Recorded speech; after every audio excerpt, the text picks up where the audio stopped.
नाजरीन, आपका आग मऊ में खैर मकदम है। मैं हूं नौशाद अंसारी। आदाब।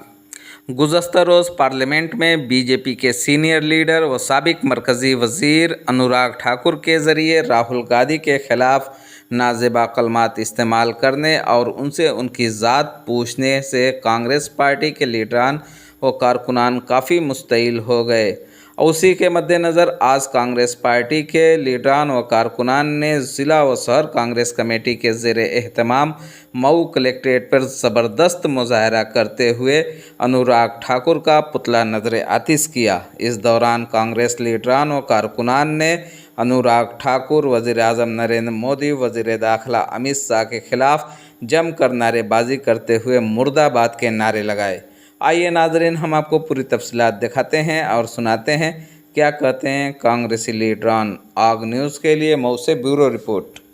मुर्दाबाद मुर्दाबाद मोदी मुर्दाबाद मुर्दाबाद मुर्दाबाद अमित शाह मुर्दाबाद मुर्दाबाद मुर्दाबाद अमित शाह मुर्दाबाद मुर्दाबाद मुर्दाबाद नरेंद्र मोदी मुर्दाबाद मुर्दाबाद मुर्दाबाद नरेंद्र मोदी मुर्दाबाद मुर्दाबाद मुर्दाबाद अनुराग ठाकुर मुर्दाबाद मुर्दाबाद मुर्दाबाद अनुराग ठाकुर मुर्दाबाद मुर्दाबाद मुर्दाबाद नरेंद्र मोदी मुर्दाबाद मुर्दाबाद मुर्दाबाद अमित शाह मुर्दाबाद मुर्दाबाद मुर्दाबाद अनुराग ठाकुर मुर्दाबाद मुर्दाबाद मुर्दाबाद। अभी तो यह लड़ाई है, आगे और लड़ाई है। अभी तो यह लड़ाई है, आगे और लड़ाई है। नरेंद्र मोदी मुर्दाबाद मुर्दाबाद मुर्दाबाद अमित शाह मुर्दाबाद मुर्दाबाद मुर्दाबाद अनुराग ठाकुर मुर्दाबाद मुर्दाबाद मुर्दाबाद। अनुराग ठाकुर शर्म करो, शर्म करो, शर्म करो। अनुराग ठाकुर शर्म करो, शर्म करो, शर्म करो। नरेंद्र मोदी शर्म करो, शर्म करो, शर्म करो। नरेंद्र मोदी शर्म करो, शर्म करो, शर्म करो। शर्म नहीं तो डूब मरो, डूब मरो, डूब मरो।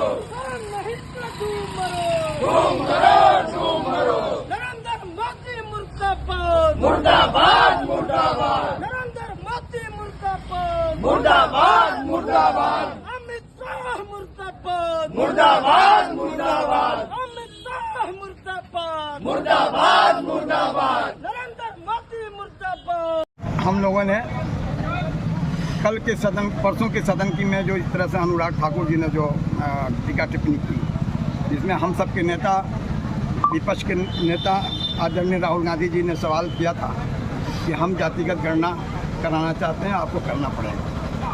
जिस पर उन्होंने सवाल का जवाब में न देते उन्होंने कहा कि आपकी जाति क्या है बताइए। ये इस तरह की भाषा सदन के अंदर, ये पिछले भी सदन में देखने को मिला। कभी वो कपड़े से पहचानवाते हैं, कभी पूछते हैं आपकी जात क्या है। तो हम तो यही सवाल करते हैं कि अनुराग ठाकुर जी भी अपनी जात बता दें, अपने पूर्वजों की बता दें, अपनी माँ की बता दें, तो तब तो अच्छा लगेगा। सदन के अंदर मर्यादित होनी चाहिए, क्योंकि वो सदन है और वो सदन में हमारे देश के कानून पे बात होती है, हमारे विकास के बारे में बात होती है, किसानों के शिक्षा को, ये महंगाई को लेकर बहस होनी चाहिए, न कि ये छिछोटपने की राजनीति होनी चाहिए। देखिए, आप लोग ये भी सोच लीजिए, इसके पीछे बहुत बड़ा राज है। अभी जो बजट का, अभी प्रधानमंत्री जी घर जाते हैं और वो पहले बजट को भी ट्वीट करते हैं अपने एक्स, और तुरंत 5 मिनट के बाद वो जो है अनुराग ठाकुर जी की भी भाषा को ट्वीट कर देते हैं कि हमारा बजट में जो कमियां हैं लोग ना देखें, ये अनुराग ठाकुर की भाषणों में लोग उलझ जाएं।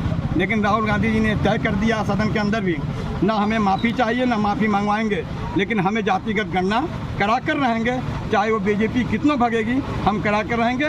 ऐसी भाषा का जवाब अब केंद्र में जब भी सदन में होगा, हम अनुराग जैसे लोगों को नहीं बल्कि प्रधानमंत्री भी हम मर्यादित भाषा करेंगे, उनका भी पुतला फूकने को हमारे कार्यकर्ता, मऊ जनपद के कांग्रेस के सारे कार्यकर्ता जो आज एकमत होकर इसका विरोध किए हैं, विरोध करेंगे। सवाल ये है कि विपक्ष सवाल मुद्दों पे बात करना चाहती है, आज के महंगाई पर, बेरोजगारी पर, किसानों के MSP पे, जातिगत गणना पे, न्याय, महिलाओं के साथ हो रहे बलात्कारों पर जो अन्याय हो रहा है उनके ऊपर, इस पर सदन में इनके नेता ही नहीं प्रधानमंत्री भी जवाब देने से भागते हैं। और ये बात सही है, राहुल गांधी जी ने हमारे कहा सदन के अंदर, जब जब मैं रहूँगा और मैं सवाल करूँगा, मोदी जी मैं लिख के दे रहा हूँ कि हमारे उस समय वो सदन में मौजूद नहीं रहेंगे। सच भी है, सवाल कुछ जवाब कुछ।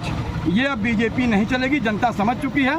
2024 में उन्हें अगर न समझती तो आज इस स्थिति में न लाती, और वो अब जो है झूठ जो है अब नहीं चलेगा। जनता को खाने के लिए भोजन चाहिए, बच्चों को नौकरी चाहिए, शिक्षा सस्ती चाहिए, MSP रेट चाहिए, और सारी समस्याएं जो देश में आज फैल रही हैं, इन सब से लड़ने के लिए जनता स्वयं 2024 में निकल कर आई और वो जवाब बीजेपी को दी है। हम तो नेता लोग रहे जरूर, लेकिन इस बार 2024 में जनता ने जवाब दिया, और आने वाले समय में भी जनता इनको दौड़ा कर नहीं मारी मैदानों में। जो स्थिति है आज भी, जो ऐठन नहीं जा रही इन लोगों की, वो समय बताएगा कि हमारी किस परिस्थिति में लोग रोड पर निकल पाएंगे कि नहीं निकल पाएंगे। आज आप लोग क्या किया? मुजम्मिल साहब बताएं, आज किस तरीके का आपने पुतला नजरियातिश किया है? क्या पार्लियामेंट के अंदर अनुराग ठाकुर ने जिस तरीके से राहुल गांधी पे अटैक किया और उनसे उनकी कास्ट के बारे में सवाल किया, क्या इस सब मामले को लेके पुतला फूका गया या? जी बिल्कुल, उसी मामले को लेकर जो हम लोग पूरा जिला कांग्रेस कमेटी ने मिलकर पुतला फूका है जिला कलेक्ट्रेट में। जो अनुराग ठाकुर ने जिस हिसाब से हमारे नेता राहुल गांधी पे जो अभद्र टिप्पणी की है, जो उनकी जांच पूछी है, ये गैर संवैधानिक है। और एक जिम्मेदार व्यक्ति इस तरीके के करना, और जिसको प्रधानमंत्री ने खुद वीडियो को अपने एक्स पे डाला और उसको वो किया, ये गैर जिम्मेदाराना है बिल्कुल। और एक प्रधानमंत्री के नाते ये सही नहीं है, किसी भी नेता को टिप्पणी करना सही नहीं है।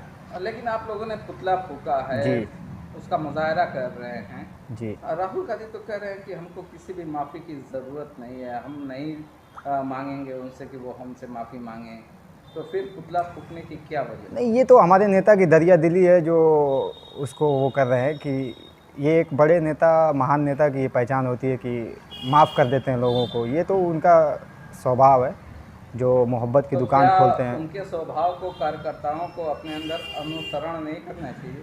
बिल्कुल करना चाहिए, लेकिन जिस हिसाब से एक प्रधानमंत्री उस वीडियो को अपने एक्स पे चढ़ा के और लोगों को देश के लोगों को प्रदर्शित करता है, ये बिल्कुल गलत है और ऐसा नहीं होना चाहिए। आज पुतला फूक कर क्या मैसेज देना चाहते हैं आप? हम यही मैसेज देना चाहते हैं कि हमारी पार्टी ने जो नो प्रिविलेज मोशन जो उनके खिलाफ़ वो किया है, और इसके खिलाफ़ कार्रवाई होनी चाहिए। हम यही स्पीकर से, हमारे ओम बिरला जी से यही रिक्वेस्ट करेंगे कि इसके खिलाफ़ कार्रवाई होनी चाहिए उनको सदन में। बताएं तौसीफ, आज किस तरीके का पुतला फूका? आज पुतला फूकने का मुख्य उद्देश्य ये रहा कि जो अनुराग ठाकुर हैं, लोकसभा सांसद हैं, उन्होंने विगत दिनों पार्लियामेंट में हमारे नेता प्रतिपक्ष श्री राहुल गांधी के ऊपर एक अमर्यादित भाषा का प्रयोग किया, जो लोकतंत्र के भीतर एक गलत भाषा है, ये अपराध है। उन्होंने उनकी जात पूछ दी। जिस संविधान, जिस हिंदुस्तान का संविधान, जिस हिंदुस्तान का लोकतंत्र किसी जात, धर्म, जात पात, रंग को नहीं जानता, ये उस संविधान की शपथ लेके ये लोकसभा में, उस संसद में, संविधान के मंदिर में खड़े होके एक नेता प्रतिपक्ष जो पूरे देश का विपक्ष का नेता हो, उसकी जात पूछ रहे हैं। ये अनुराग ठाकुर, जिनकी जात का खुद ना मालूम है, इनके दादा महंत राम, पिता धूमल, बेटा ठाकुर, इनकी जात का खुद ना मालूम है, ये दूसरी की जात पूछेंगे। भाजपा हिंदू में हिंदू मुस्लिम लड़ाती है, जात पात करती है, रंग सफ़ेद काला गोरा लाल हरा पीला, इनका काम ही यही रह गया। इनका मेन मुद्दा है ही नहीं इनके पास। मेन मुद्दा हमारे पास क्या है? रोजगार, बेरोजगारी, महंगाई, भुखमरी, छात्रों के साथ अन्याय, पेपर लीक, इन मामलों पर, इन मुद्दों पर इनके पास कोई जवाब नहीं है। इनके पास जवाब सिर्फ है इनकी जात, उनका धर्म, उनका क्या, इनका वो। इनके पास आपको लगता है कि अनुराग ठाकुर ने वज़ीर आज़म के इशारे पे इस तरीके की बातें की हैं? क्योंकि राहुल गांधी ने जो पार्लियामेंट के अंदर बार बार ये चीज़ कही कि हम जातिगत जनगणना कराएंगे, उससे बखलाए हुए नज़र आ रहे हैं। बिल्कुल बिल्कुल। इस हमारे देश के प्रधानमंत्री की पूरा सहकित होने के कारण ही ये इनके कोई भी सांसद का ऐसा बयान, अमर्यादित बयान जो संसद के भीतर हो रहा है, ये हमारे प्रधानमंत्री की पूरी सह है। प्रधानमंत्री जब खुद कब्रिस्तान, शमशान, मुजरा जैसे शब्द जब यूज करेंगे तो उनके सांसद, उनके नेता, उनके कार्यकर्ता यही अपने स्तर को गिराते चले जाएंगे। ना वो मान मर्यादा समझ रहे हैं, ना संसद की मान को समझ रहे हैं, ना संविधान को समझ रहे हैं। और इसमें सवाल उठता है हमारे लोकसभा अध्यक्ष ओम बिरला जी के ऊपर। यही अगर कोई विपक्ष का नेता अभी तक बोला होता, कोई सांसद बोला होता, अभी तत्काल प्रभाव से उसको निलंबित कर दिया गया। हम कह रहे हैं आप हमसे हमारी जात क्यों पूछेंगे? अगर आपको अनुराग ठाकुर को किसी एक जात ने वोट देके उनको लोकसभा में भेजा है, वोट लेना था तो पूछे होते तुम किस जात को, तुम ठाकुर हो तब मुझको वोट देना, तुम अगर दलित हो, तुम अल्पसंख्यक हो, तुम ओबीसी हो तो तुम मुझे वोट मत देना। तो अनुराग ठाकुर क्यों नहीं जाके अपने लोकसभा क्षेत्र में पूछते हैं कि हमको किस जात के लोगों ने वोट दिया है? क्या नहीं लगता आप लोगों को कि आप पुतला फूंक के अनुराग ठाकुर का कद बड़ा कर रहे हैं? नहीं, ऐसा कुछ नहीं है। लोकतंत्र के भीतर विरोध हमेशा रहना चाहिए। गलत चीज़ों के, अमर्यादित चीज़ों के विरोध में हमेशा हम खड़े हैं और कांग्रेस का एक कार्यकर्ता जब तक लोकतंत्र की रक्षा के लिए हमेशा खड़ा रहा है, हमेशा अपनी आहुति को अगर जान प्राण देने पड़े तो देंगे। निज़ाम साहब बताएं, आज किस बात को लेकर पुतला फूंका है? आज जो पुतला फूंका गया है वो इस बात को लेकर फूंका गया है कि अनुराग ठाकुर ने पार्लियामेंट के अंदर जो बदतहज़ीबी की है, हमारे पार्टी के नेता राहुल गांधी जी की जात पे सवाल किया है, जबकि ये पार्लियामेंट के कवानीन के ख़िलाफ़ है। और कोई भी हो, हमारे पार्टी के नेता के ख़िलाफ़ अगर भाजपा का बड़ा से भी बड़ा नेता अगर इस तरह की बदतहज़ीबी करता है तो हम उसको कतई बर्दाश्त नहीं करेंगे। अगर वो पुतला फूंकने से नहीं माने तो हम आगे चल के जहाँ तक हो सके अपना तन मन धन लगा के उनके खिलाफ़ कार्रवाई और प्लस उनका घेराव भी कराया जाएगा।